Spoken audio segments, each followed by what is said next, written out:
Section 107 of the Copyright Act 1976, allowance is made for fair use for purposes such as criticism, comment, news reporting, teaching, scholarship, and research. Fair use is a use permitted by copyright statute that might otherwise be infringing. The views and opinions expressed in this video and on UME Radio YouTube channel are those of the host and or the guests and do not necessarily reflect the opinion of UME Radio YouTube channel. Let's talk relationships on UME Radio. So what are we talking about?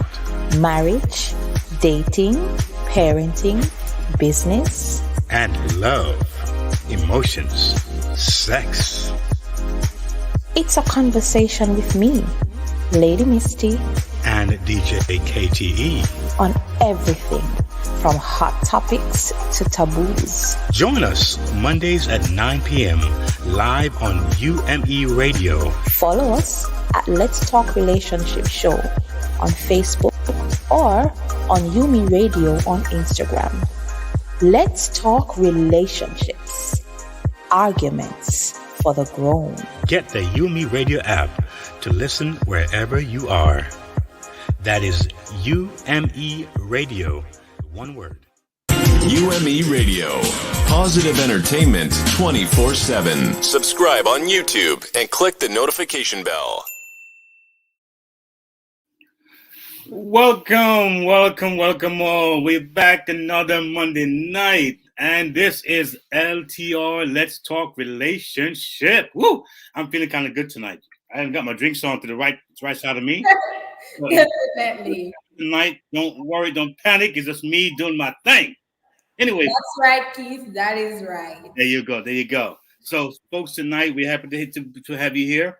And again, if you've been following LTR for the last number of weeks, maybe months, you'll find that a lot of what we talked about are inspired by the audience. You know, people writing letters, they have their situation that they want to address. So we are motivated by our audience and what they feel, what they want to talk about, and how we can affect their lives and those around the world. So tonight again we have a rather new face on the scene. We are missing Lady Misty tonight. You know, she's going through a season, and we pray for her. We love her, and when she's not here, it's like she's here somehow. We can feel her presence there. She interacts with us when she can. So we love you, Lady Misty. But we're so happy to have Trisha, our Lady Trisha, in the house tonight. Thank you, Keith. Definitely happy to be here. Yes, we're glad to have you. And I know that you're going to connect with the audience very well because you just have the kind of personality I wish I had. But anyway, it's all good. Yeah. You choose tonight, Keith. I'm feeling you choose.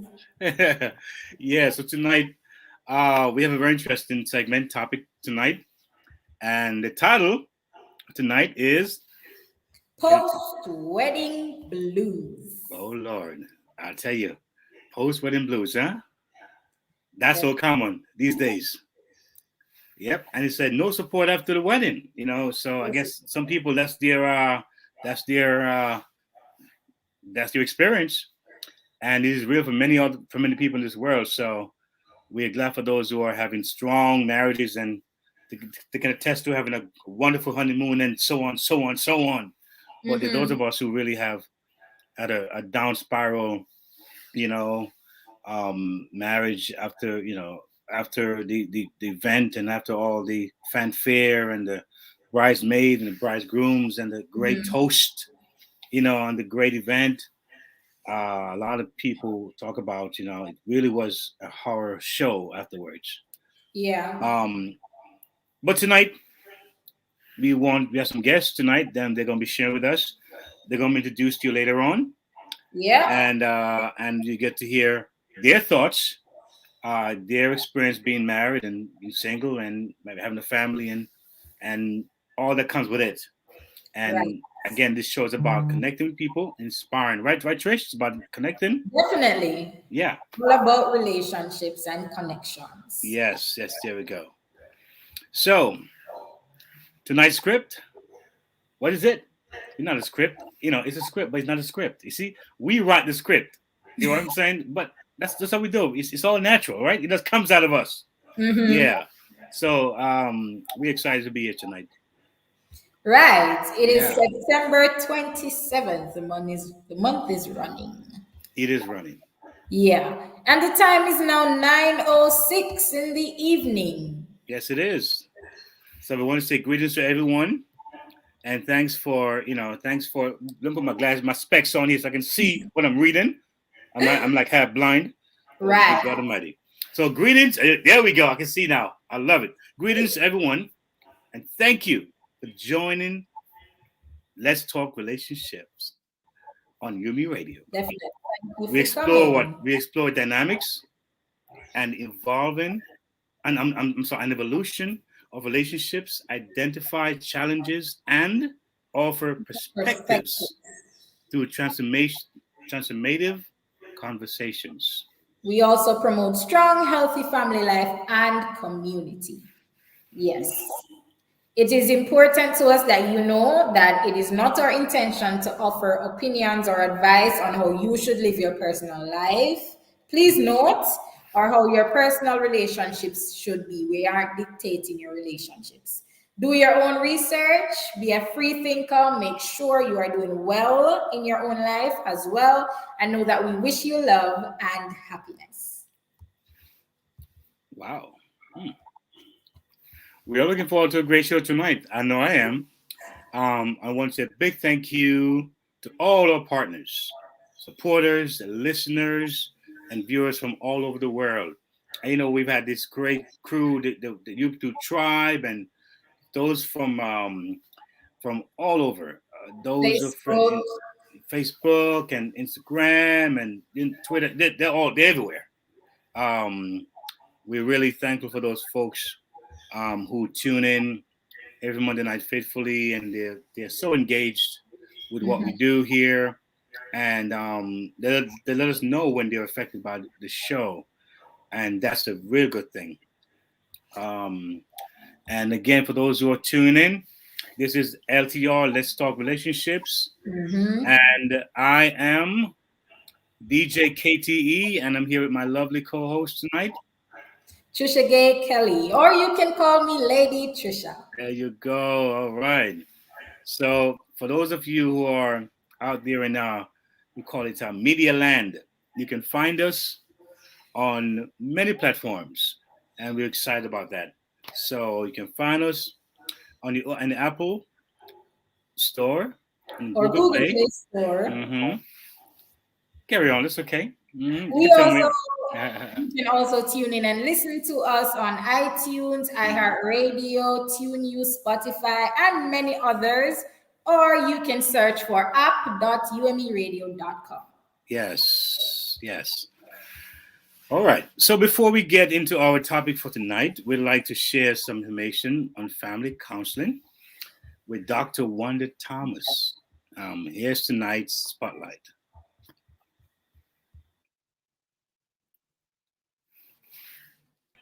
helping to make dreams become a reality. That is her mission.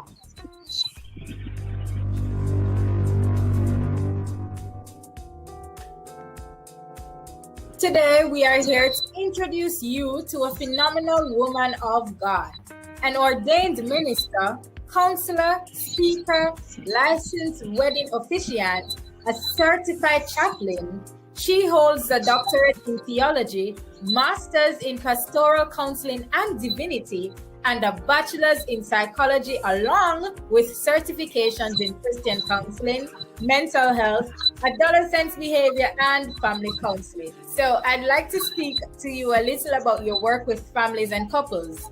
When I visited your website, greatwisdomunlimited.com, so that leads me to ask you, how important is family counseling and who should seek it? The importance of family counseling is very important. That should be priority, and I'm going to speak from just being being an Afro-American, Black African-American person, right? We out here, and I'm going to speak only in my small circle because I don't know what's going on in the rest of the world. But I know in my circle, my immediate family, my immediate friends, and the friends I've known over the years, they don't do counseling. That's just a fact. I can only speak from my small circle. They don't do counseling. And because I practice counseling now, this is what I stress to them. You need counseling. You need to seek someone who can be objective. Someone you can vent, a speaking board, if you will. They will hear you with no bias, no prejudice behind it because they don't know you.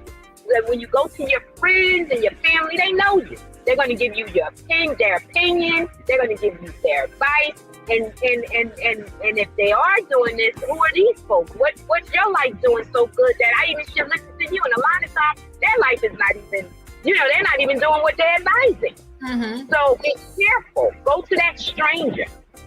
And sit, because that's what we are. We're mediators. We see what the other person don't. We are on the outside looking in. Yeah, if someone is listening right now and they are thinking about getting premarital or family counseling, but they have doubts, what would you say to them? Well, again, I am a woman of God, and the Spirit leads me in everything that I do. And the beautiful thing about what I do, my counseling is based around the Bible. I can't do it, and neither can I. Don't care what your skill sets and how awesome you may think you are. It is the Spirit of God that covers it all for us all. I'm here to listen, be that listening board. Think, if you will, yell, scream. I may even give you a punching bag if we're in person. Punch the bag. Get it out. Now, once you get all of that out and clear the air and get all of that pollution out, now, how do you feel and where do we start? Indeed. So my final question is, how does someone book your services? Call me up. Go to my website. Send me an email. You can text me. You can call me. Wherever floats your boat. Everybody is into the device. You can contact Dr. Wanda Thomas at GREAT, and that's GR8 wisdomunlimited@yahoo.com. greatwisdomunlimited@yahoo.com. On LinkedIn, Facebook, Instagram, and at www.great, once again, GR8 wisdomunlimited.com. Or you can call at 1732-900-7362. That's 1732-900-7362. Or email us at info@umeradio.com. Until next time, I'm Trisha Gay Kelly. Hey America, this is Chaplain Wanda Thomas. Listen to Wanda Road to Success with Great Wisdom Unlimited every Sunday at 1 p.m. Eastern Standard Time during the Gospel Connection on WNJRradio.com, America's hottest web radio experience. This web radio program offers you information and tools that will help you to become empowered with skills for successful life outcomes. With so many different ways you can listen, you're going to love the way we sound. And now we're on Alexa. Just say, Alexa, play WNJR, be blessed, and get connected to us. Yes, Trisha, that's what we do here. We give a voice to Yeah, individuals, man, because this platform here is not just for us. It's how can right. we connect and bring the different gifts that we see in each other, and let the world has it, because we are facing a lot in this world, and this is a major blessing to be able to have this platform to really speak truth and positivity into other lives, and to share stories, to connect with things that people can identify with. Yes. Because if we're going to empower people, then this really is a part of it, the groundwork, and let people know that, listen, me, this is here, that is there, and you can seek help in different areas. So we're a company of networkers. Mhm. So if you're watching, you know that you have an area, whether it's in counseling or whether it's in branding, or whether it's in reaching young lives or older lives, or Feel whatever free to area, feel free to connect with reach out. us. Right. Yes, and we will definitely find a way to network together and give your Perfect. voice some wings, and touch the world. Because at the end of the day, that's really what really matters: how we touch others. Right.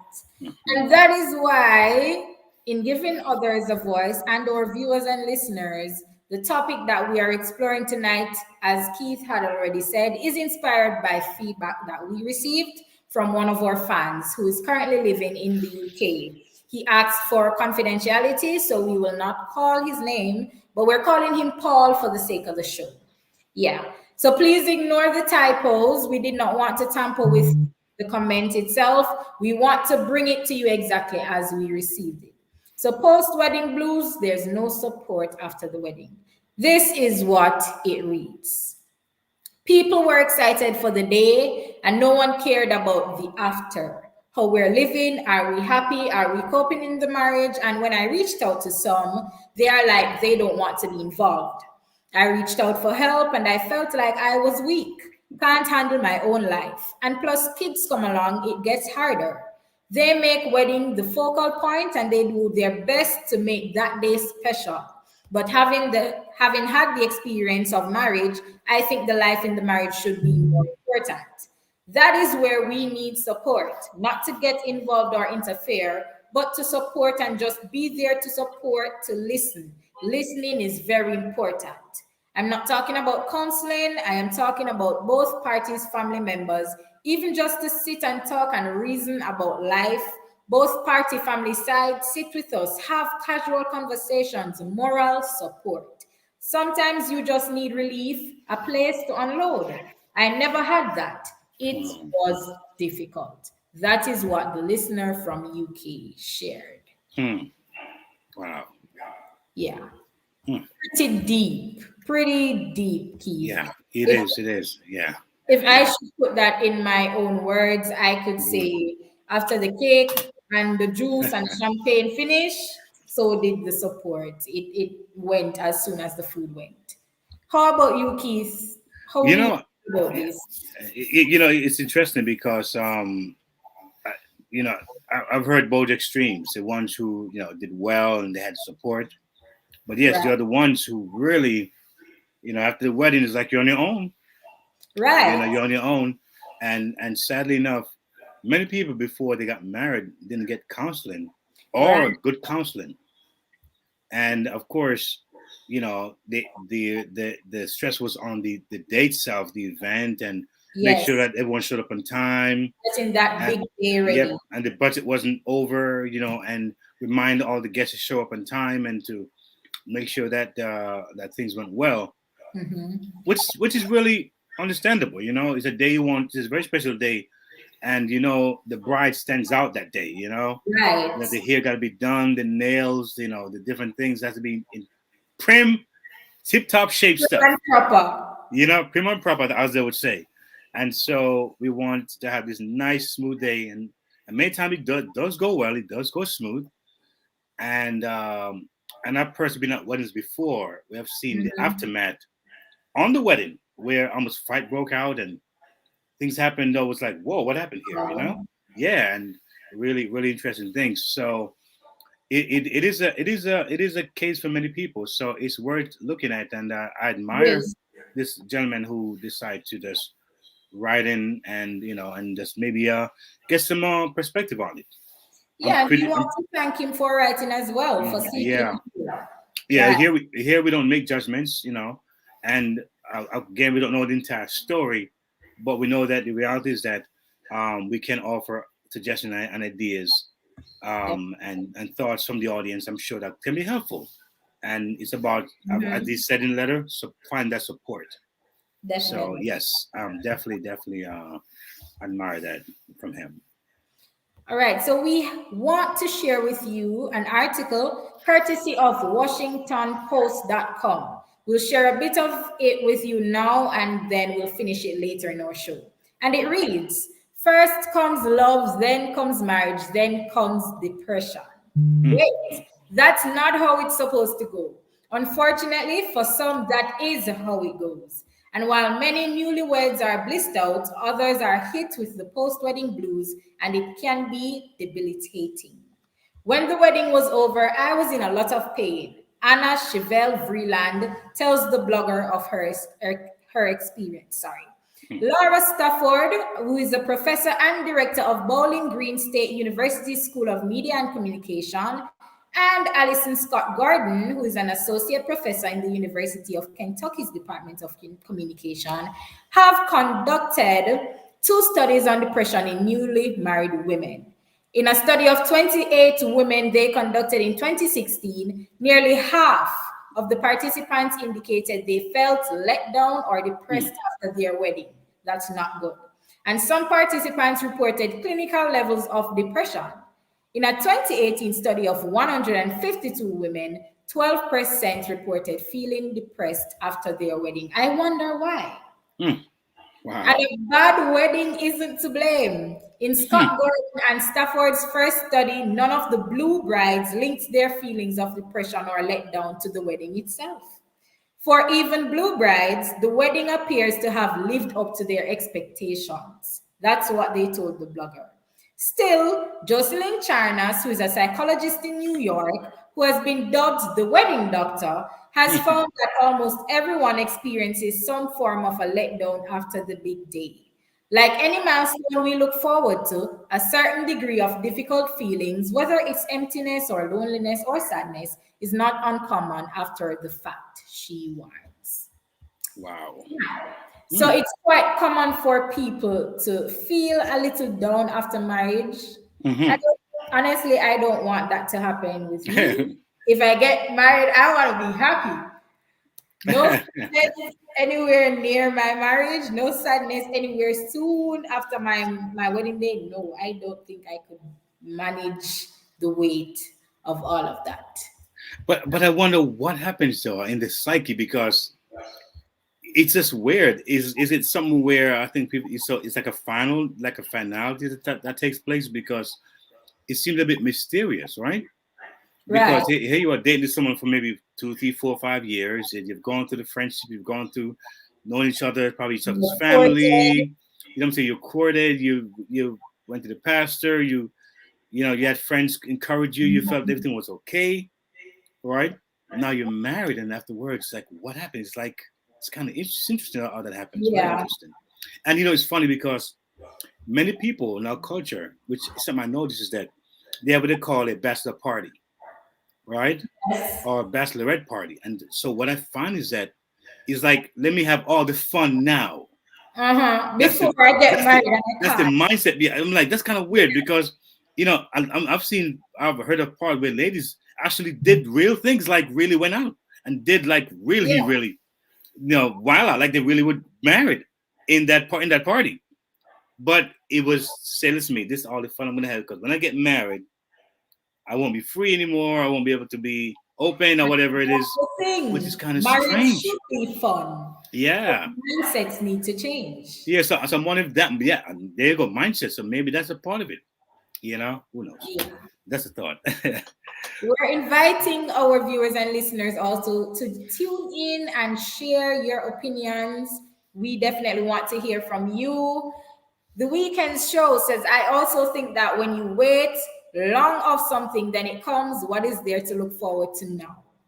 Oh, wow, that's interesting. Oh, do you think maybe also it's an over expectation, like that was kind of high expectation, overly high expectation, and when it's not met, then they go into that zone. Yeah.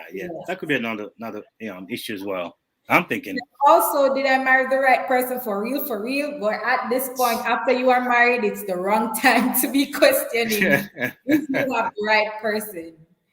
That Brownie says, I think it is the build-up. You are so excited, and then the excitement is over, and then what? What now? Yeah.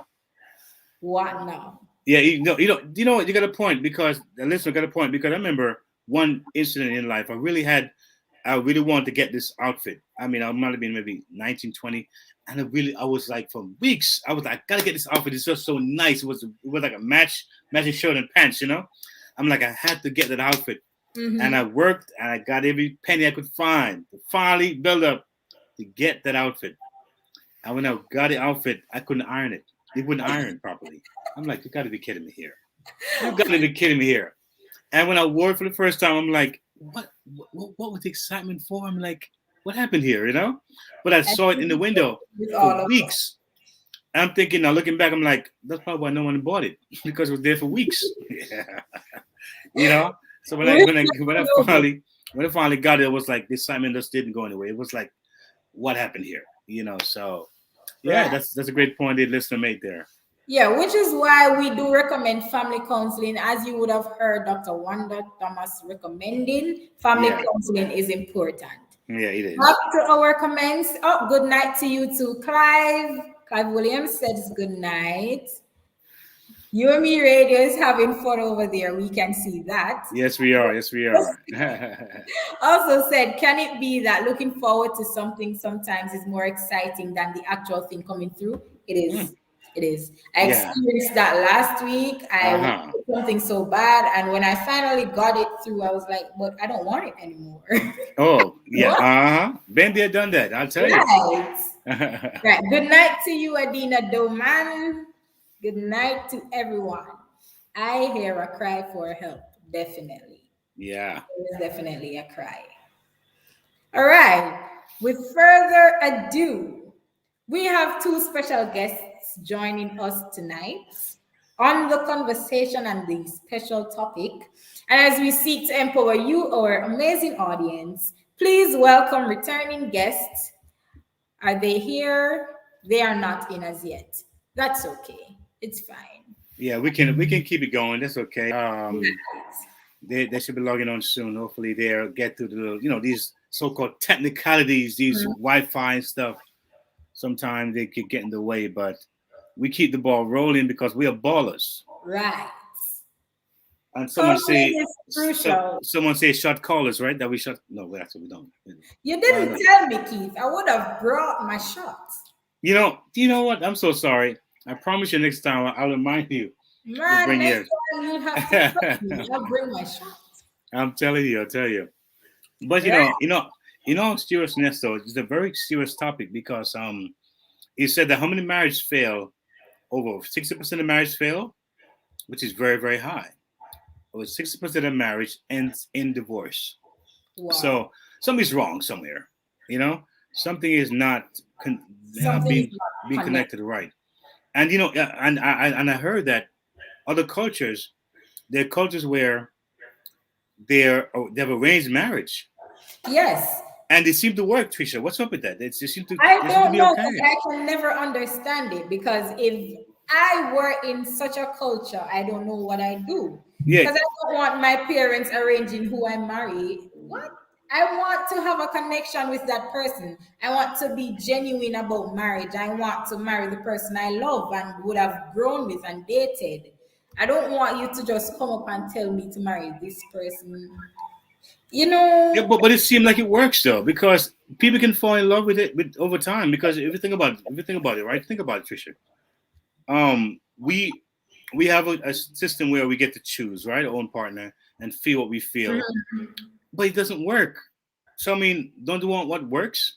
I think people resort to arranged marriages. Yeah, I mean that's it seemed to work, and they're happier than the ones who probably have picked their own thing, I their own beg to spouse. disagree. I beg to Oh, disagree. you disagree? I hear you. I hear you. I don't know. I think that I can see why parents do that. Because I think especially the black folks. Well, in my opinion, we get married a lot on just emotions and on feelings, Mm-hmm. and not purpose so much, or not I would say not in a very strategic way. You Right. know, where they think of family legacy, and they think of that's the future way of thinking of things. It's just about now. How do I feel now? And I think that's how a lot of us get married. But that thing wears off, because you have in marriage, you have connection, Yes. you have what they call um uh Situation. yeah, the connection. Then you have what they call compatibility, right? That too. And then you have what they call the other one. We call it that fiery thing that the people used to say all the time. This attraction, right? Right. This attraction, and they all have different things to them. Yeah. This we call it chemistry. And Yeah. chemistry is hot, and it feels hot, but it doesn't really. It burns out real fast. You Yeah. know, and then they have folks who are supposed to be compatible, but that doesn't work either. So how about the Um, right connection? I think people have the wrong connection going on there, yeah. because people are not really in tune with their purpose, and how that vision is carried out, how maybe how it's supposed to go with two persons walking down that road. At times, So and I think you have people who get married for needs, and as soon yeah, as the need is met, then that's yeah. where disinterest comes into play. Yes, and of course, let's not forget the famous word that people always have in their minds, that I don't want to fornicate, or I don't want to get married out of have sex out of wedlock. So the Mhm. sex become the goal, but I want to have it in the marriage setting. So that becomes too highlighted. And then now you don't look at the other areas that need to be looked at. Then you get married, and all of Yeah. a sudden, then it's like all hell sick or break loose, and Mhm. that's not cool. Right. Yeah, other guests here. Yeah, as yet, No, other they guests. aren't. They Mhm. aren't. But we are inviting on our producer, as she's going to tell us about the conversation that she had with the gentleman who would have sent in Mhm. his statement. Okay. Hi, how are you? Hey, thank you for We're coming in. good. Thank you for joining. It's my pleasure to be here. Really, really good conversation. Hello? Yes, go, Oh, go ahead. we're hearing. Share with us what you have. What would you like to share? Oh, how was it? Did you when he gave you his experience? How was that for you? Yes, it was very interesting because, to be honest, when he contacted me, with contacted the studio, the radio was really the station that was contacted, and Uh-huh. he said the UK. I found it interesting because it was the first we were having someone from the UK write in. Wow. Mhm. I found it interesting, but it was very painful to listen to. Mhm. It was he had watched the episode where we had the 114 questions to Yes. ask before getting married. That was what he was on, and he said as he listened, he was just he was it was just painful for him because he's saying some of those questions he didn't really think to ask, but the challenge he had was he was lamenting that after the wedding he felt like everyone disappeared. Mm. He said he felt like the wedding happened, it was 150 people, and he kept stressing 150 people. And then after the No wedding, one after the A right, wedding. 150, everyone just 150, huh? disappeared. Right. And he said in another, when I started asking him, to tell me kind of what are some of the feelings he had, what happened, and he was saying, um, with him and his wife after he got married he found out about the debt that they had through his wife, Mm. his wife that he didn't know about. I'm sorry, it's not funny. He didn't know about it, and then he didn't know what to do, and he said when he would try to say just talk to someone, not necessarily asking them to fix it, but just to talk, just to be able to say, this is what I'm feeling. Persons would just, at the moment he starts, like, I'm not getting into this. And he said he didn't want anyone to fix it. And you know what I found unique? It was that it was a man that was speaking. And I had to ask him, why are you telling me you don't know me? You know? Right. And he said, it's just that when I called you to talk about, it was not called, it was a text. When he texted me to talk about the topic, I felt safe. Okay. Wow. So he just went ahead and said what he had to say. And he said, all he's asking is, after the wedding, just be there. Just be there as a support. Just as how you were fighting to get married. He said there were times they were having challenges and people were just there to say, no, man, you can work this. They helped them work out whatever issues they were having leading up to the wedding and making the wedding happen. But then when the life itself came, they didn't know what to do. And then he said children came, and he said he had absolutely no idea what he was doing. He didn't know what he was doing, and he was just trying. And he said he did go to get counseling, but it didn't really help. He had the counseling, but then when he felt like he just needed to know that I'm not alone. He needed community, right? He needed community. And he said also what happened was one of the cases where his wife's mother started being sad because she felt like she was losing her daughter. Wow. And then he became the villain in that story because she felt as though he took her daughter away. Wow. Those are even things that perhaps we don't even think about. And even when they're doing the counseling, maybe the family members are not in the room to even understand that. Exactly. Another issue that he had was that he said there was tension between two families because of things that happened at the wedding.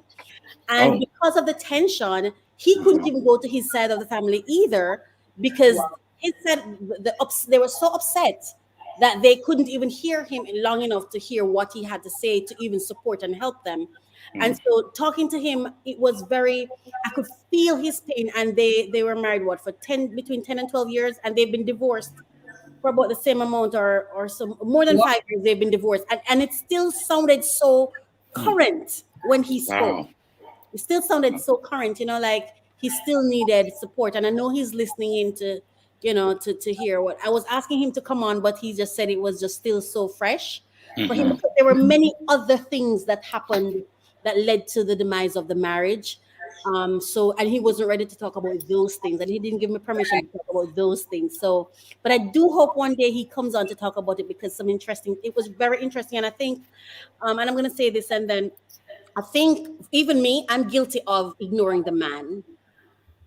I'm guilty of ignoring the male in the relationship, because sometimes there's so much, even in the article when we're producing it, I'm putting this article that I was searching to get a male's voice, but I couldn't get a man's voice. So even this research was talking mostly about the woman.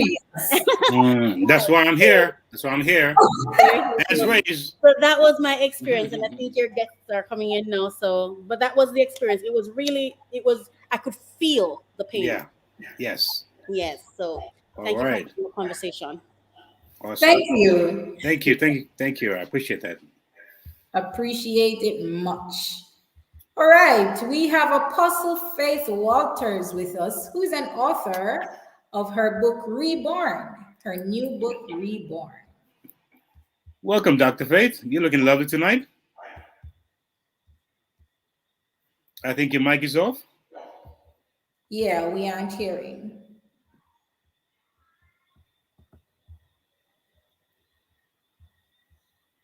It seems she's having some technical issues. Can you hear me on the cell phone? I can hear you now. There we go. Okay, let me take it off. Let me take it off.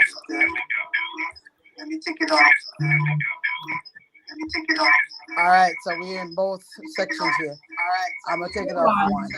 It's echoing. Yeah, if you take off one, once one come off, you'll be fine. I'm gonna be on this one. Okay. Okay. There we go, Dr. Faith. Good to have you. Hello, how are you? Wonderful favorite returning guest. Never fail to show up and make it happen. Wow. Oh, it's been like forever. Yeah, I tell you. I know you just moving and all that good stuff and repacking and readjusting, and Here you are, like a whole brand new person, a whole brand new place. Now look at you. The smile looks new. The glass looks new. The wall looks new. You're like a whole new person there. My goodness. Aren't you blessed, huh? Awesome. Oh, Awesome. yes, very much so. Hold on a second. No problem. Take your time.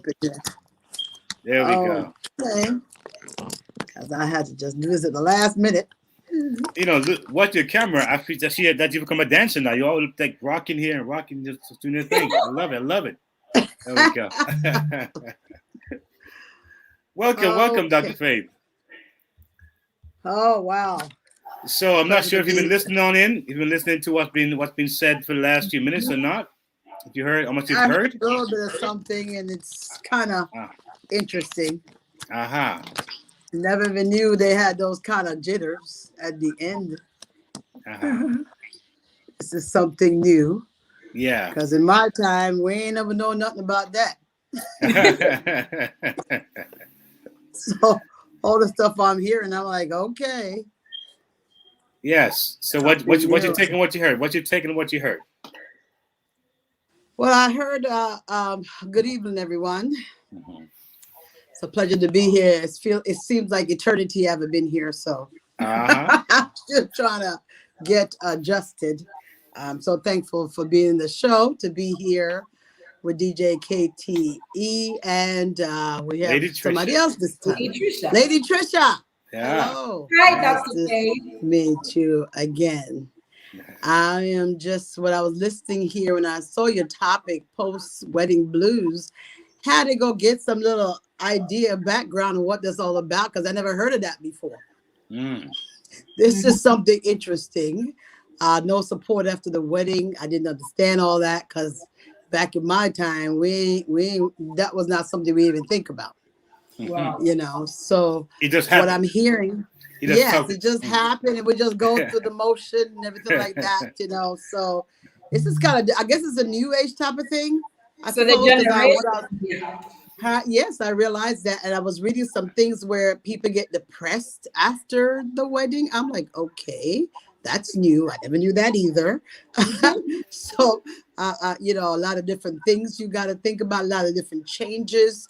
So, and I heard Coach Raquel was saying the person, they're divorced now, but while they were going through the process, they had some premarital counseling. And it seems like they sound like the family was supposed to be in the room while they were doing the premarital counseling. Okay, that's new as well. And I was also reading some research. They also say for you to do post-marital counseling after you get married. So this is quite interesting. This is a new new age type of way to do things, because what I'm hearing is a lot of what I heard is just the fact that it seemed like people didn't really realize what they were getting into.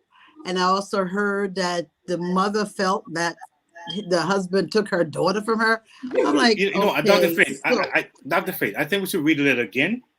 Read again. Yes, please, because I'm a little. Get you a perspective on it from the please, because I heard some things that I'm going by what I heard Coach Raquel was saying. I'm like, okay. So let's read it again. Different. Yeah, let's read it again. Yes, please read the letter again so I get a gist of what's going on. Okay, so we are calling him Paul for the sake of the show. And Paul wrote, people were excited for the day and no one cared about the after. How we're living, are we happy, are we coping in the marriage? And when I reached out to some, they're like, they don't want to be involved. I reached out for help and I felt like I was weak, can't handle my own life. And plus kids come along, it gets harder.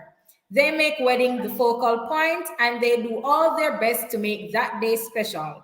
But having had the experience of marriage, I think the life in the marriage should be more important. That is where we need support, not to get involved or interfere, but to support and just be there to support, to listen. Listening is very important. I'm not talking about counseling. I am talking about both parties' family members. Even just to sit and talk and reason about life, both party family sides sit with us, have casual conversations, moral support. Sometimes you just need relief. a place to unload. I never had that. It was difficult. That is what Paul wrote. So that's the letter pretty much, Dr. Faith. That's a whole lot right there. Now, I have some questions that came to mind. How long did they date? How long did how long did they know each other? Did he know much about her? I mean, I'm listening to the letter, but it's like he's bringing in the other parties, the family members. And what about him and his spouse interacting? You know, I wasn't hearing a lot about that too much. So unless I'm not hearing correctly, it did sound like he was interacting a lot with his spouse. You know, because I think when you get married, you know, after the wedding is over, it's a time now where you and your spouse, it is a time to really reflect and maybe try to, you know, get to know it, kind of unwind in a way, you know, kind of calm down from all the excitement and all the fluff about weddings, you know. So it's a time now where you are looking at each other now. Here you see this person. Oh my God, you never really been this close to this person before. Then you're thinking about the intimacy. You're thinking about different things, and you're probably thinking about, what am I going to say to this person? How they will react to each other? Because now all the lights are off. So now everything focuses on you. So at this juncture, I don't see where the family should be involved in him and his wife into the intimacy, into the communication level. It should be just between the two of them. So I don't know how far. It is a lot of questions I'm asked. I'm listening. I need some other questions to be answered as well. You know, based on the gist of the letter. How soon after they got married did they want all this other stuff to happen? You know, to get the family involved in the marriage. Because if it's between you and her, why do they need to be involved? You understand what I'm saying? We'd love to ask him, and we would want to have him on the show. Unfortunately, he's not ready as yet. And you know, Dr. Faith, as I hear you mention that, what I'm hearing as well is that, and from my experience prior to being married, I had a sense of what the family was like. I had a sense of their temperament, right? You know, so right. I knew that. So even though there might have been some little bumps and stuff there, I knew I was marrying the person, not exactly mom and dad. In this, I mean, directly, I was mom and lady. Exactly. So if when I got married, I was expecting a hunky doriness or some kind of festivity with everyone, because I knew the temperature of it before. Sometimes it does get better. Sometimes it does get well, because sometimes when you're married, it's very tense. This new family, Uncle Joe don't like Aunt Sue from 10 years ago, and this brother had an issue with that cousin 5 years ago, and who knows what happened in the past that we don't even know about. So now you're getting married, and there's tension. And sometimes after the wedding, it may kind of calm down or ease down. Sometimes it doesn't. So he's saying something, but it's not a lot to go on. But what I'm hearing, that's what I'm listening to say, is pain. It's pain and connectivity that's not there. So I would like to ask him some question, like, what was it like before you got married? Yes. What was it like? Yes. But we also know when you get married to a person, you marry in their families as well. Yeah. Okay. We already know, you know, that's part of the process too, but you got to put them aside, and you got to make that connection between you and that spouse, because you got to be with that spouse the rest of your life if that's what you plan to be. Okay, so you got to get to know each other a little bit more deeper, because they always say that people, you don't always show who you are until after the curtains are down. Well, that's true. Okay, that's when you see the real person, because they say to know me is to live with me. Okay, so if he gets the chance to open up the communication, if you have all these questions about each other, and then the part where it talked about, what does the mother come in to say that she thought he took away her daughter? That don't make any sense. Because you knew your daughter was going to be married. Exactly. So I don't know. Now, I think most people, he mentioned that 150 people was at the wedding. It was quite a bit, right? But I think in our culture, when I know anyway, that no matter how many people is at a wedding, when it's over, it's a bride and groom. They're gonna do their thing. Give them a space. Don't leave them alone. Don't. So I'm not sure how long after that was the issue. Was the issue did the issue happen right away? Yes. Because if it happened right away, most people are not expecting that to happen right away. You just got married, honeymoon, have a good time. Maybe down the road, maybe there may be some issue there. So it's a lot of unanswered question here. But I'm gonna ask the coach Raquel to kind of come on, because there's something that she was saying that I wanted to kind of emphasize on, because she had some direct contact with the text. So she did. Okay. If you can maybe give us some perspective on what we might be missing here, or maybe add something to what I'm going to try my best to stick with what he said. Yes. And in this, I'm only here as a producer, not as Coach Raquel, because I'm not his coach. Just for clarification, to make sure when he's listening, I delivered his communication well. So we aired a show that was 114 conversation starters for couples, right? And this person reached out to us because I guess he felt he had something to say. And he was speaking about when he got married. He was married, by the way, for between 10 to 12 years. Okay, so I heard that part. Not necessarily that it happened immediately. But what my understanding of his lamentation was, where did the 150 people go? Right. When we were planning the wedding, we had so much support. This one wanted to help us with that. That one wanted to help us with that. But when real life hit, where do we go? Right? Where do we go?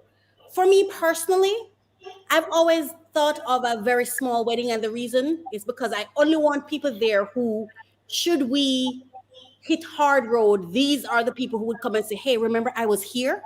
I saw how you loved each other. We're here for you. I guess the question for me, because when the reason I thought this topic, when he sent that message, the reason I thought it was worth a show is that it's easy to make connections, but to build a relationship, a life, a community, a family unit. They say it takes a village to raise a child. What does it take to raise a family? I think community, right? I mean, I can speak from the longest relationship I think I've ever had is business relationships. I know. Well, I have people who I've known for a long time, but I'm talking about close, committed, I'm here, you're here, in each other's face, I can't run away relationship. That's what I'm talking about, because that's I think what marriage is. I've never had it. I've been single, so if I'm at work and I'm unhappy, I can just leave you and go home. If I have a friend and I'm unhappy, I can just say, okay, we'll talk later, and I go home. But my first experience was with you, Keith, for almost 3 years now. We're tied in this thing, and it's, it's just beginning to hit We're in this love together. I'm here in this thing. I can't say bye. So what I'm saying, I'm coming, Keith. The reason I'm saying that is this. I have realized how important community is. If you recall, Keith, at one point in time, I had to call one of my friends to say, hey, come listen to both of us talk, because we're having a communication gap, remember? We also had to fast and pray. So what I'm hearing the person say, if I were to try to understand, is not so much whether him and his wife were doing well or not. It was, the support was so great. Yes. I think it hit him like, wow, they were so there, because it sounds to me like, even he never said he was having, I don't remember him saying he was necessarily having doubt in the relationship, but when I listen to him speak, it's like, even if he was having doubt, the way people rallied around them, it was like, we can do this, And then it happened, and people just could not show up. I think that's an issue, don't you?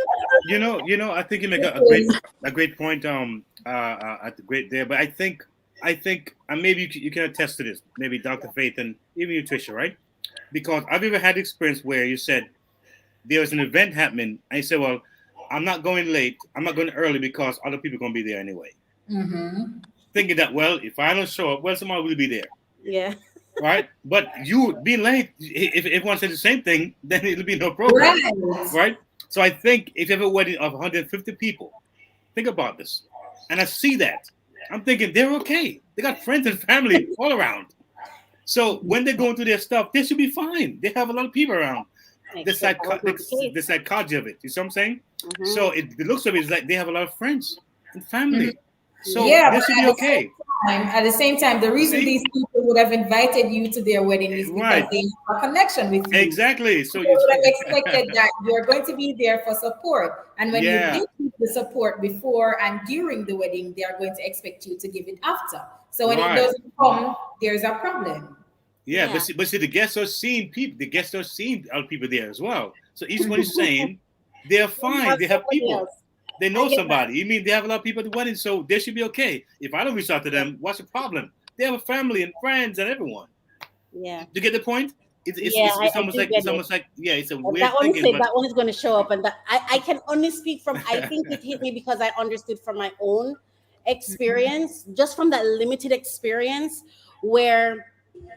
And Keith, you and I have been there, and I always use you because I didn't really grow up in a family, so I don't really understand, to be honest. But when I did that business thing is when it hits me like I can't, because I'm not good at commitment, and I'm like, I can't just run. There are people who are relying upon us. There are commitments that we've made. There, I guess in the sense of a family, it would be kids. You have kids. What do you do? You can't just up and run. And I'm telling you, I had to buckle down and say, like, God, I need you. God is why I'm here. But I get it, because there are times when I feel like I would have called up every single pastor I know to talk to me. Okay? Because I felt like, what did I get myself into? And it's not that you're not seeing results. I understood what he was saying. And to be honest with you, I think what shocked me was it was a man that was talking. And for the life of me, I couldn't even understand why he was talking to me, why he felt safe talking to me. I didn't quite get that. But I felt the pain when he spoke. Oh wow. Yeah. Dr. Faith, as you listen to this lady, young lady speak about this situation here. Did you forget my name? You were married. You were married, Dr. Faith. My name? Well, I said young lady. I said young lady, right? I said young lady. Still trying to wrap my head around his. Okay. I said young lady. But Dr. Faith, what do you think about the fact that, because you're married, and I heard you said earlier that it sounded strange to you when you heard about, wedding blues, because to me I see that happen all the time in my lifetime. After weddings, I seen blues. So why did it seem strange to you? I wasn't aware of that, because I know, in our time, once the guests go home, that's it. We just got to start functioning in us and start trying to connect to us. We wasn't thinking about those guests trying to get involved in our relationship. If something happens, if you hit the hard road, who do we talk to? If you are a child of God, you talk to the Lord. You're supposed to interact with each other. That's why I'm still trying to wrap my head around. I took some notes. I'm still trying to wrap my head around. You talk 150 guests. What does the guest got to do with you and your wife? Hello. Forget about the guests. Okay. You and your wife need to interact and get intimate and do what you got to do as a couple. Make some changes. Start planning certain things. This is what you do. The guests ain't got nothing to do with this now. And if you come into a snag in the road, there are people there. Of course, if, like I said, your first, as I heard Raquel said it, that you go to the Lord, you talk to the Lord. How you help me to deal with the situation, and have the Lord help you, maybe guide you to a counselor or guide you to somebody. You're not going to get your family members involved, because if you get your family members involved, some of the family members, they take sides. And you don't want that to happen, because you don't want to get it complicated than what it is already. So the less family members are in your relationship, is the better off it is. Because I had one of my relatives very, very meddlesome in it, Wow. And it didn't really help at all. You know what I mean? And I wish sometime they would just butt out, and allow us. Get out of my marriage. Get out of my marriage. Yes, Wow. So I don't understand why he's so up in the air about 150 guests. Where do they go? If he hit a hard road, he needed community to be involved. It sounds to me that he didn't get to that connection with his wife, or he didn't even understand what he was getting into, or was it real? Is it she, the person he must be married to? Did he have those conversations with the Lord? Things. There's a lot of things that come to my mind for him to concern himself about the guests and about the people that came, and they all dispersed. Everybody going to their own places, minding their own business. It's for you now to interact with your spouse and get to know each other and get to build build a marriage, build a relationship, where it will grow and build, so that's what I'm talking about. So I don't know how, I hope I answered in some way, but as with the information I got, so Yeah.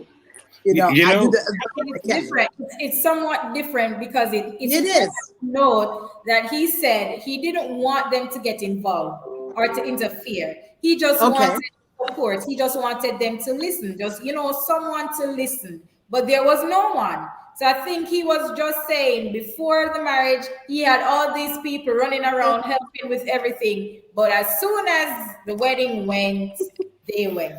But I'm thinking that's what they do. I'm thinking too also, right? Yeah, I think so. Although too, to add to Dr. Faith, is that I think also what a person do with helping is very different opposed to counseling or giving advice or even being in a personal space. He mentioned it. He said he didn't want counseling. Right. He just wanted that listening. Because they already went to counseling, yes. Right. He just wanted I think my question is then, what's the purpose of a wedding? Sorry. Well, it is for each person differently. For some person, it's different. For me, it could be world because understand it. Is it just a party, or is it? I'm really wondering for myself though, what's the purpose of a wedding? It's culture. It's a culture. Wedding? Is it just a party to go to and celebrate and eat and really have just a formal representation? Yeah, it's a culture. It is. It's bringing two families together. Yeah, cultural. That's what it's all about, and it's important to do that. Yeah, but if you're bringing two families together, then where was the family that was brought together? Well, remember that should have happened. That should have happened. Speaking, right? Hypothetically speaking. Okay. It's not that they're going to be all up in your business. So you don't want that. You don't want them to be all up in your business, because if you do that, you will never have any peace. And trust me, there be some family members that get caught up in your business. And let me tell you something, you don't get no relationship. Before you know it, y'all at wits with each other because they're taking sides. And you don't want that to happen. And also too, you got to avoid. Yes, I agree with you. And also too, how about if when they're listening, what they're hearing sounds very, very disturbing. Exactly. How about when they're listening, it's like, oh my God, how can I stay silent here? And then how would not be biased? Maybe me interpreting, Oh wow. Yeah, I mean, because you see, the things I was mad before, so I'm thinking from experience here. I'm speaking from experience where some things, when you speak to a family member, as much as they love you and care about you, they will start and going wrong with the other person. That's right. Taking sides. Yeah. It's as I listen to you, taking sides. It makes, I hear all of that. And is it that we shouldn't be speaking with family, or is it just sad that, or is it that it's just sad that this is how family behaves? Right. I feel like it's not so much that we should. I go back to coach. Yeah. You could talk to a family member if that family member is neutral. Right. If that family member is going to take sides, whichever, one they like, or if they related to that one, then it's not, you're not going to win. And if you have an issue, there's not going to be any problem being solved or whatever it is, because you're gonna be sometime if that's a spouse's say that's your husband's sister or your husband's brother, okay, and you on this side, you the wife on one side, you got two of them ganging up on you. So where does that leave you? So you it's better that you don't have the family involved unless they want to be mutual. Like with me, it doesn't matter who I'm counseling. I don't care if you're my brother or my sister or my great grand aunt. If you wrong, you wrong. I'm gonna tell you wrong. I ain't gonna take no sides and nobody. And that's how you got to be. So if you're not like that, you wouldn't do any justice to the relationship. Right. Well, the good book says you have to live and cleave. Right. That's it. Leave and But cleave. I'm terrified because, I mean, I'm already afraid of relationships. But this is where I'm at. Like, I'm sitting thinking, if I get married tomorrow, am I in this house where I'm locked in with this man, and that's it? Pretty much, yeah. Pretty much, that's what it is. You are. And I don't want to get married. I don't want to get married if that's That's the what it is. I don't want to get married if that's But it's not that Raquel, if it's a good man, you don't mind. If it's a good man, then you're gonna be excited. Who is a good man? Now, if it's a good man, you're gonna be like, lock me in and keep me locked up. No. But it's not. Don't look at it like that. I'm locked up. Won't let me out. Don't look at it like that. I'm terrified of relationships already, and I'm Raquel, I'm not terrified. I think it's great. That's not a good thought to leave. I am. No, it shouldn't be, because that can hurt marriage you. is a beautiful thing. Yeah, it's a beautiful thing. And It's a very beautiful thing. It's a beautiful Okay, thing. and it's the way you go into it. You got to go into it with an open mind. Mm-hmm. Okay, and you got to go into it with a much thought, because this is the rest of your life. Exactly. Okay? And how do you even know? I mean, and I'm just speaking for myself. Like I said, almost 3 years in a partnership, and I am not the same person. I am not the same person at all. And I feel like, and Keith is a great guy, and that's the thing that frightens me even the most. I'm like, what if I had done this with somebody else? Because I feel like the more I'm in a relationship is the more I want to go into myself. Is the more I want to close the door on the world. Is the more I want to find a dark room and go by myself and stay there. To be honest with you, and I'm just speaking my truth, right? It's just my truth, and I didn't grow up in a family. My family, God bless them, it was a broken family. You know what I mean? But as I'm listening to this conversation, and I remember listening to that guy, like I could feel his pain. And he's a male. I didn't even know why he was telling me. I'm sitting there like, why is he telling me? He said he felt safe, and then he said to me, "You just listened. That's it. That's all I wanted." He wasn't expecting any tell me something to, or tell me I'm wrong or right. He said I just listened. That was required. I just listened. And I'm thinking, if it takes a village to raise a child, what does it take to build a family? A relationship is a unique, dynamic thing. And even I am now learning that I can't just jump into a relationship. When you have financial commitments, you have relational commitments, you have, it's serious. It's this big, humongous thing to me. Well, I would say this, Coach. It's this monster to me. Raquel, I would say this though. You know, there's a song that says, "Don't go chasing waterfalls. Stick to the rivers and the lakes that you used to." Listen to me. A lot of people in life. It's a broken family. A lot of people in life. I'm just saying this because there may be somebody listening. Yes.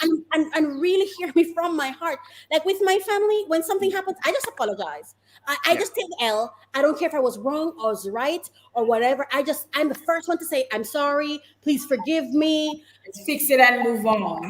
Listen, you don't even have to. And then I recluse myself and I stay away.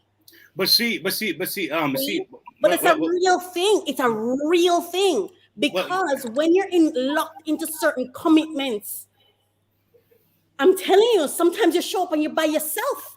Not because the person wants to hurt you. And sometimes it's just God taking you through your own process. Because again, I can't lament my experience because I am really becoming someone I believe God will be proud of. I'm becoming that person. I find myself having this great relationship with God. And I feel like He's it for me. You know, I want you to hear me. Like I'm speaking from my heart. When I say I'm afraid of relationships, I'm not just talking about, I'm not saying it lightly. Right. And Pete, we've had to stop in the middle of communicating and pray, right? Yeah, and Okay. I think I think going that fasting. So this is not. So this is. I believe this is serious. But if I didn't have like somebody like Alfia to call to say I'm losing my mind, speak to me, what would I do? We need support. Like, talk to me. I had a mentor. I haven't even spoken. I'm coming. I haven't even spoken to my mentor in a long time because after a while I felt like, what do I say to you? I've done therapy. But there's something different with community. A hug. Do you know what a hug does? Somebody who come and just hug you and say, I got you. It's okay. I'm just saying, really, just take off your lens and listen to him because it's a guy and men don't speak. Right. I just want us to feel his own in and not just look at our own experiences, but the possibility of what other, because you guys may have really great supportive families and some of us don't. You see, as I hear Raquel speak, the reality is that we're in a mean world. We're in a mean world. Mm-hmm. And there are times I wonder, why do kids eat from the garbage heap? Why do kids live under the dumps, under bridges? Why do people are slaughtered and for their religious belief? Why are some people that's segregation and degradation? Why do so many misfortune have the people who are just like me? They want to live, they want to eat and have a family, right? They want to have a good life. They want to have a good. Someone called me last night saying that, can you help me sponsor somebody from another country? They're running for their lives, right? A phone call last night saying, can you do something? Help me to get my individual because they're in dire need. And so as I hear the story, it's important that we empathize, but at the same time, that's why we have a God who, when no one is there. So what do I offer you? I can give you a hug. I can say, brother, your God he loves you. I can say he got your back. He gonna if you trust him, he'll be with you. He will help you through the situation. I can offer something. I'm gonna have your address to write your letter or a number to call you, but I can offer prayer. I can a word of comfort to your situation. That's how we connected as human beings. There are different parts of us that God uses as human beings to touch each other in different ways. It may be a hug. It may be just to even your topic now being discussed. Mm-hmm. Maybe somebody's been helped because of your situation. Right. Just the fact that you're going through that experience and we are talking about it. Yeah. Somebody said, wow, you know what? Man, that brother reached out. Maybe I can reach out too. So you're still connected. You're still touching somebody's life. Every situation that happens, somebody can be blessed, can be used for a positive and effective cause. We're about empowering lives here. So your story speaks volume to us. That's why I admire you for reaching out and say, hey, here's my story. What can you say about it? And we appreciate you for that. Perspectives too, because when I hear Apostle Faith speak, I'm like, and she said, I've never heard of that. I've never seen it that way. You kind of also get paradigm shift where you're like, am I seeing it the wrong way? So all of it, I believe, is important for perspective and stuff. And on the way to finding God, on the way to finding God can be a lot of chaos. That good support can really help. I guess at the end of it, what I'm hearing him asking, what my question is from all of it is community important? Is support important to a marriage, to a couple, or definitely it's you're doing this, or if I listen closely, I'm hearing the 150 came, but that doesn't mean that those are your inner circle. There's this thing that we do in coaching when we talk about you're right. As I listen to Apostle Faith, that's what I'm hearing. Yes. There it is. There it is. As I listen to you, that's what I'm hearing, Apostle Faith. There you hear. Your circle of influence, your circle of control, your community. You have to intentionally select those who are your community. There you go. That's it. That's it. What I'm getting from what you were saying. Right. That's because Apostle Faith would have said your family can meddle into your business, but she also they may not be. When you marry someone, you're marrying their family, And Yeah. so there may be people within that circle who can help you, and you know who Yes. to reach out to. That's if they're neutral as well. If they can help you, if they're gonna be Yes. neutral in helping you, then they could be productive in supporting you if they're neutral. If they're not going to be neutral, it's not going to help Doesn't the make sense. relationship. And remember, many marriages, when someone get married, half of the guests is the mom invite or the sisters invite, not That's even your right. invite. Like, I don't know That's who that right. person is, That's but they're right. there. Yes, got people They're at there. my wedding. I know. I saw some people in my wedding pictures. I didn't know who they were. I knew who they were. Okay. So that's another point too, DJ KTE. That's another point. Yeah. You know, so you can't really, and it's, you know, it's only people who have really people who are married or have some experience about marriage to really instruct you on if you ever come to a snag in the road. You can't just really just have anybody talk to you, because sometimes you have people who are single and who don't have even been around married folks or whatever it is, and they sometimes give you wrong information. Oh, girl, you know, I told that man was so good anyway. You know, all that kind of, you know, yes. Charlie, I don't told you already, but you ain't listen. You don't want to go and marry him. You know, so these are things you don't need to hear these things when you come to a snag in the road. You don't want to hear those negativity, because that's not going to help your situation to build and to grow and to expand. And if you're looking for continuity, you're looking for longevity, you're looking for cohesiveness, you're looking for a friendship, you're looking for love, you know, and be one with that person, those kind of arguments, those kind of conversations is not going to help to build what you're trying to get to.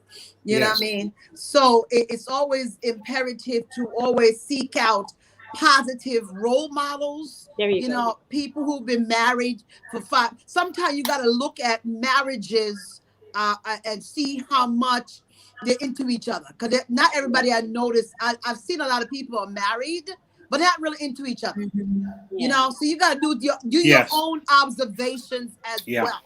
You know, and that's how you able to understand, okay, if I get to a snag in the road, I know I can ask this couple, because they look like they're in a loving, monogamous relationship, and they look like they're really intimate with each other. They really look like, you know, the man looks like he really cares for her. Because you will see them in public, they may be holding hands, they look at each other. You know, you observe these type of things. You know what I mean? They're sitting in church and they sit very close. You know, almost on top of each other. So these are even things you look at.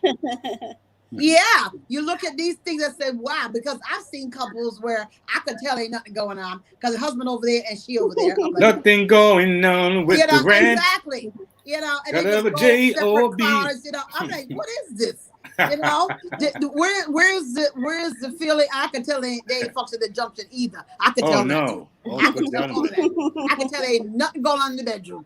Nothing going on with the rent. Oh, you know, ain't nothing going on. You know, so I can tell, and I know that to myself, these are not people that you will look at as role models, because over time, some people, when you're married for 20 and 30 years, some people seem like they get so used to each other that they don't feel the need to be doing certain things with each other anymore, you know, which is so weird. You know what I mean? Then I meet this other couple. She told me they're in a husband and her in their 70s, and they're still going at it. But you know, it's and she was proud to say that too. You know, and she was so proud of herself, and she talked about it. And she said, "Yeah, my husband may be hurting sometimes, but he's still going at it. There you go. Whether he wants it, I give it to him. You yeah, know, good God, so these are people that are in love with each other.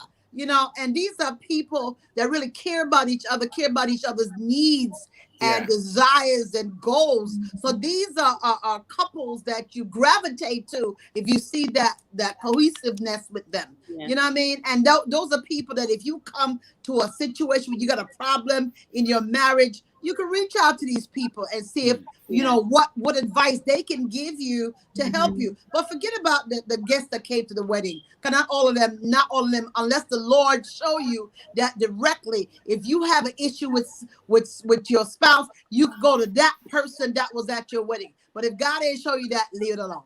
As a matter of fact, you know what? Great point. One thing I'm gonna say about Raquel that I admire for the last 2 years, and she's got me to think about this even more intently and more seriously, is that there's something called forward thinking, and thinking and living in the past, thinking in the past, or getting stuck in the past. Conversation in time. Many of us, we get stuck in the past when life is so big in front of us. There's so much potential and so much different ways to change and rewire and reconnect and adjust and make life exciting and bigger. And oftentimes we get stuck in the past.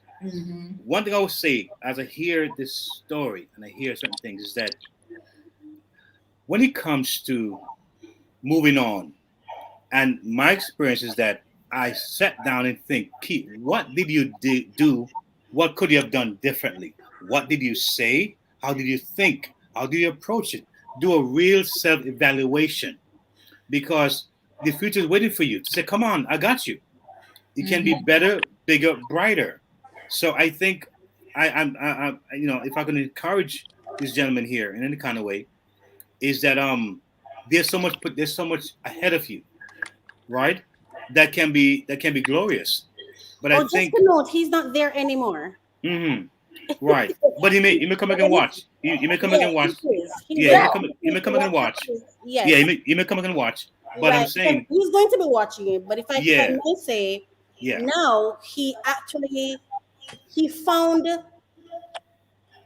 confidence, I guess. As I listen to Apostle Faith, this is what I'm hearing, and I think I connected it in business, so I'm connecting it now in relationships. In business, I think it was TD Jakes that said, you have confidence. There are 3 different types of friends. You have confidence, comrades, and is it acquaintance and something else, right?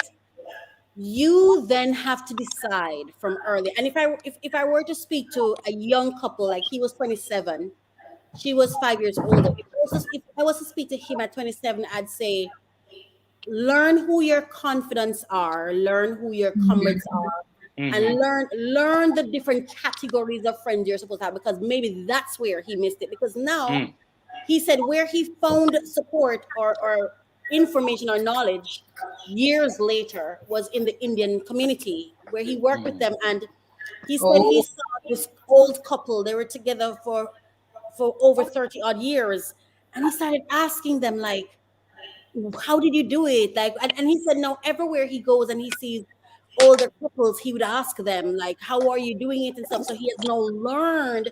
And it's from that, he said, he started thinking, why wasn't anybody there for us then? Because he's seeing in that community where those people who showed up are the people who fight for you. He's saying, in my community, what happened? And then I guess that the question would be is, who's your community? Yes. Because I do think there's something to say about, for me personally, if I'm going to sit down and think 150 persons come to eat and I cannot come to you, why are you here? That's all I'm saying. For me, I'd be like, why are you here? And so perhaps it requires us to really stop and think, when we invest, I'm going business now. When we invest in these events, what do we get out of them? Is there any ROI on this investment? Or for some persons, it might just be a party. Maybe for some people, it's just a party. And I guess the people who are getting involved in it should become clear on, why am I getting married, having a wedding, sorry, not getting married, but having a wedding, and who do I really want to get there? Because my wedding will not be more than 5 people. And 5 is a lot. Right. But you know something, it's not whether it's big or small. I mean, a party's fun. Christ gave wine at a party. He didn't break it up and say, make some wine here. The party's a good thing. It's good to party. I love partying. For those who want it. There's that before the party, will you counsel? Do you know the one you're dating? Do you have any idea who she is? Do you know the family? Do you know how it works? So a lot of people, they go in there ignorantly and they focus on the wrong thing, and that's where the issue is. But Keith, because I would add to that. I would add to that. Don't, as I listen to Apostle again, one of the things I heard her say is, instead of going to regular people with your problems, find a counselor. I think a lot of people don't understand therapy and the value in therapy. They don't. Having There you a go. counselor, a safe space to go to speak to somebody. Yes. So yes, you did pre-wedding counseling, but why did it end there? What was the purpose of the pre-wedding counseling for you? Whatever the purpose was, did it end at the wedding? Right. Well, if it's good counseling, they will know it doesn't end at the wedding. If it's good counseling, That's they will right. know that. We can't say They would know that if it's Somebody good who counseling, doesn't right? know doesn't know. No, See, we Right. we're talking about somebody who knows, Keith. What about Right. the person who doesn't know? Well, that's the reason why I say earlier that go backtrack and see what might have happened. You know, I went the wrong lane. I had the wrong advice. The wrong ideas came to me. And so you can say, okay, next time now, like Dr. Phil was saying, look for individuals who have it going on, who can advise you correctly. Because sometimes we focus on the pain that we feel, but not why the pain happened. If I'm going 90 miles per hour on the highway and I crash, most likely I'm gonna get really hurt because the speed I was going at. No, probably didn't realize the speed I was going at. The car was very comfortable, and I was like, oh my God, we're going 90 miles per hour. So the idea is that backtracking and seeing that also can help individual on a personal level to introspect and do self-evaluation. Say, you know what? I see where I missed it. I didn't understand. I made some decisions. And now I know better. Like he said, he got some answers. He had some questions. In our community, he's a wiser man. He's a better man. And that's a good thing. And that's the idea that at some point in life, you sometimes arrive to a good end, despite of what you're going through. And what you've gone through can help somebody else who might be going through or is going through something. So then we are recommending post-marital counseling as well to our audience. Yes. And he did a good thing. Even right now, writing that letter, a thought came to me. Even writing that letter that he sent to the station, that's a powerful thing. That's him reaching out. Yes. That's him trying to get an understanding, get a perspective of what happened. You know, hearing other people's thoughts and ideas on it is helping him to even process even more. And it's unfortunate that the marriage ended after 12 years. I don't know the details as to why it ended. Because if his focus is worrying about the guests, if that was the part of it, why, I don't know. It wasn't. Yes, I'm just saying, the way he was emphasizing that. I don't think that's the reason why, but I'm saying if he was emphasizing so much. So it sounds like to me, they had a lot of snags in the road, but didn't know the proper people to go to. Just like when you talked about the Indian couple that was married for years, and their culture is they involve in each other. They all up in there involve each other's business. It's culture. Okay, it's a culture thing. Okay, but not every culture that can do like that Indian culture can't. Okay, because I know for West Indian, Jamaican people, we like to be meddlesome. We like to be he say, she say. Oh, you know what that one said about her? Yes, sir. Yes, sir. Me say over there, I'm going to do this, I'm going to do that. Miss Team over there saying no. And they start all the different things and they bring these things to the wife and, vice versa. And they cause problems.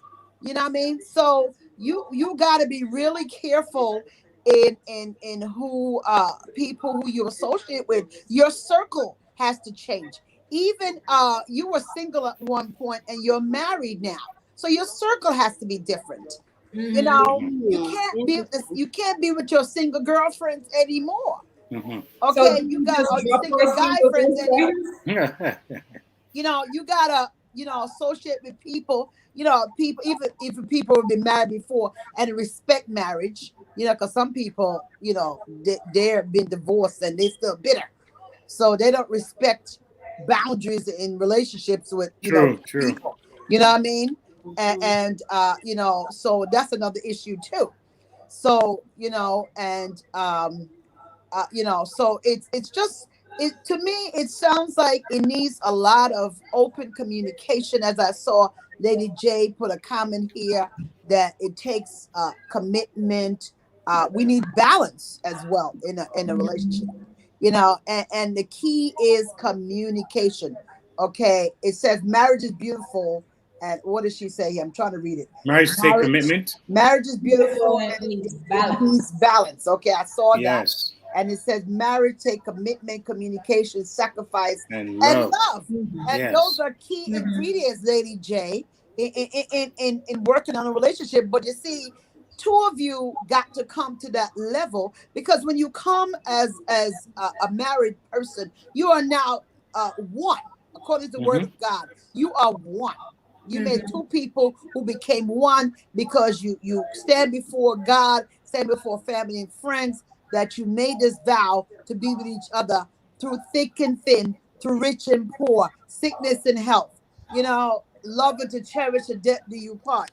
But some of us, we somehow forget that part of it, and understanding that there's a whole lot. Some of us forget the marriage vows and to really why we came to this place in the first place. So you really got to try to know enough about your spouse, know enough about each other, and why did you get together in the first place? What is it that brought you together? What was the spark that made you connect to her or him or she to him? Stuff like that. So those are things you should reflect on in a relationship if you really had that closeness before. And friendship is so important. So if you are friends from before, and if you get to a little snag in the road of relationship, you rely on that friendship. Go back to it, and say, this is my friend. This is what, so these are things that you can do to help to push your relationship along, but you got to think about another thing too. I realized in relationships, sometimes people, they forget that is they move from, instead of, they got to move from I to we. They got to get to the pronouns. A lot of times the pronouns is not evidence. Okay, it's still the me, myself, and I. So you got to move from the I to we, to us, to our, and I find a lot of that is missing in relationships. I know it was certainly missing in mine. So those pronouns are so important. And when we start thinking about, he has goals and she has goals, so you work together as a team to bring the goals to fruition.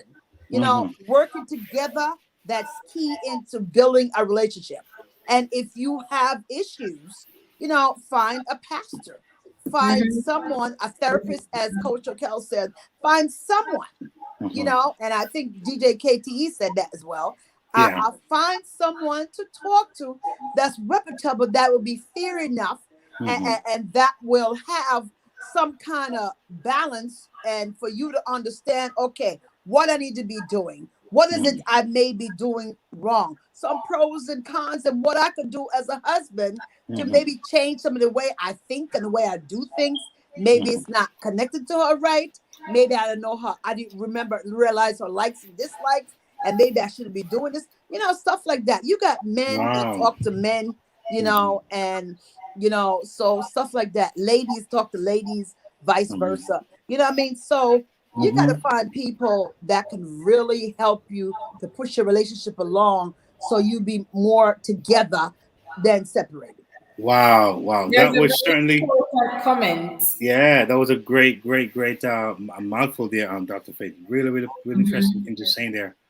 We have a comment here. It says, does this mean that there is no advice for the family? Is it okay for us to remain the way we are, or aspire to become more like the Indians? Just asking. It just means that we stay just the way we are, and life is us. No, the thing is that listen, it is so fascinating here. The comment says, what do we say to families who need to do better? Or don't they need to do better? How do families see the need to be fair and balanced? I think that's the issue, Keith. I do believe that your family members should be there to support you. Yes, I do. However, they must first learn how to be neutral and not to jump on one side. That's right. Yes. Exactly. So this time went by so fast. I can't believe it's an hour and a half already. It's incredible how fast it flew by. And look how relaxed Dr. Fate looks. It's making me want to relax. You know, I'm like, wow, we can go for another hour and a half. You know what I mean? With no problem here. Trisha, and just to note, she's a counselor. Yes, she is. And please she's reach a out. Counselor for those. Dr. Faith, could you please share your information for those who may be listening? Even this person who's listening who may feel like they need to have a conversation with someone to, to help them understand how do I relate with my family. Even family, you do family therapy, family counseling. Yes, I do. Right? I do family therapy, teen therapy, groups, single, individual counseling, couples counseling, premarital. You connect to the website WAMOE.org, and you can make your schedule. First of all, you got to call me to schedule it, and I send it to the website. The number is 914-699-2482 right now. That still wait for the number to turn on. So use the other number, 914-837-9635. And, connect. If you really want someone to talk to, I'm very open and honest. And I utilize the Holy Spirit in my counseling sessions. As the Holy Spirit speaks to me, I want to share a word with you that comes as well as part of the counseling process. So the Holy Spirit is with us as I'm counseling you. So it's not really all about me. And I listen to you, and I try to give, as much support, because as a therapist, we're not really counselors. We're empowering you to greatness. That's what we do as therapists. We empower people. So that's where you get your your enlightenment, or get something to build your base. I had a client, she was going through some things and some really serious stuff, and I just asked her what her goals were. What is it she wanted out of therapy? What is it she wanted to do? And I just gave her a few points. I think with about three or four sessions, she was good. Very good. Okay. Very good. Very good. And I said, wow, you work. You picked up pretty fast. So depends on how how much you willing to learn. Because I give you homework as well, and when you come back, you gotta give me feedback on what I gave you. Stuff like that. So these are things that I do in the counseling session. Awesome. Thank you, Dr. Faith. Yes. So comment, is that okay? Yes. I won't be long, I promise. There's a show that's called It's Complicated, and the wife in it, they were divorced, and she had a counselor, a therapist, whoever he was, for 8 years. That she just went to, even if it's just because I suppose it's not always just heavy therapy, but sometimes just clarity. That's it. Just clarity sometimes, and you need that safe space to go to just and pay someone to just hear you if you just want to. Exactly. But I also would like to say that I think there's a lesson, and it's something I am telling myself. I'm holding myself accountable to, as well. One of the things I've learned more recently, again from working with Keith, is I don't have to answer to everything, and I don't have to have a response for everything. I don't have to assess or interpret everything that's said to me. I can just listen. I can just hear it and identify. This is your experience. This is where you are, and I'm going to leave you where you are. And so I think for families, it is my hope that some restoration can happen, because I would like this, that family is the first institution in the society, and if that institution does not protect, does not provide, does not support, then what does it teach you with regards to how to relate to the rest of the world? That's it. So does it turn out? If you're hearing Raquel closely, she said I should leave me right where I am. out in the cold, the rain falling on my head. Sometimes you have to do that. Cold night on the bridge somewhere. Leave me right where I am. You know that. Thank you, Coach Rackett. I appreciate that for the location. But yes, this is great, man. I really appreciate you coming on, Raquel. Always there with some great, refreshing thoughts. Yeah. And Dr. Faith, what can I say? You just know how to put it down. You know. She lit up the room. Yeah. I mean, I'll tell you. What can I say, right? But I'm happy to have you. We happy to have you here on LTR anytime. You can come back. We thank you, gentlemen, for the letter that you wrote. That was very very powerful. Yes. And like I said, let me encourage you, brother. I'm sure this show has touched some of the lives that was probably needed. And again, Lady Misty, we miss you, and Trisha Goldmine, thank you for saving the day. Because without you, I don't know what I would do. But you came and really made it happen for us on this great LTR show, folks. We're gonna leave you. I'm gonna give Dr. Fader 1 minute to say what she has to say, and I'm gonna let Coach Rackett, if she has something to say before she go. Just 1 minute, and we can close out. Real good. Well, I heard Coach Raquel said she's not sure about marriage and things like that, what to expect, you know. But what came to mind, and I want to share with the audience, I had one of my mentors, my minister, once shared with me that for you to get that person in your life, according to Habakkuk 2, verse 2 to 4 says, write the vision, make it plain. Though the vision tarry, wait for it, for the just shall live by faith. So what that clearly means is to sit down and design the type of person you desire in your life. Okay? Sit down. What type of lady you want in your life, what type of man you want in your life. And when you go into prayer, thank the Lord for that type of person coming to your life and wait on God in his timing for it to happen. There you go. Well said. I couldn't add to that, Dr. Yeah. That was awesome. Trisha, I think you have a tip for the night before we go, or some tip that you want to share with us. I do have a tip, and though we're running out of time, it says if you're still feeling blue after 6 months, seek help. Post-wedding depression is typically situational. Something happens that results in the depression, like a death or divorce. They said, but within 6 months, the expectation is that you're now coping with your depression and getting on with your life. After 6 months, they say, people who are still feeling depressed should seek help and address what they feel they lost after the wedding, as opposed to what they gained.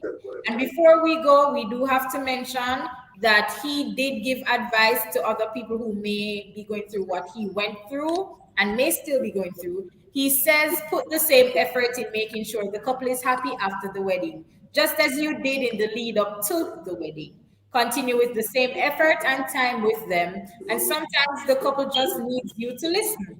No input, just listen to them, and both in-laws should be attentive towards the couple. Not to make rules, but to support them so that neither the wife nor husband feels left out. That's right. Once the couple is married, put all negative emotions and disagreements aside. Make your disappointment less important. And if you feel like you are losing the person, have a conversation. Don't blame it on their spouse. Yes. Right. I love it. Yes. And last but not least, joke of the day. I would have listened to you, but it's a talk show. But God bless you, brother. It's all going to be well.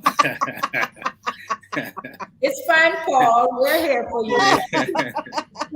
Thank you, Paul. All right. Thank you. Pray Thank all you, is Coach well. Raquel, and everyone. God touch him. Pleasure. YouTube Tribe and all those listening on Human Radio. Thank you, and see you next Monday, same place, same time. Yeah. And let's talk relationships. Goodbye. Let's talk Relationships on You Me Radio. So what are we talking about? Marriage, dating, parenting, business, And love, emotions, sex. It's a conversation with me, Lady Misty, And DJ KTE. on everything from hot topics to taboos. Join us Mondays at 9 p.m. live on UME Radio. Follow us at Let's Talk Relationship Show on Facebook or on Yumi Radio on Instagram. Let's talk relationships. Arguments for the grown. Get the Yumi Radio app to listen wherever you are. That is UME Radio, one word. UME Radio. Positive entertainment 24/7. Subscribe on YouTube and click the notification bell.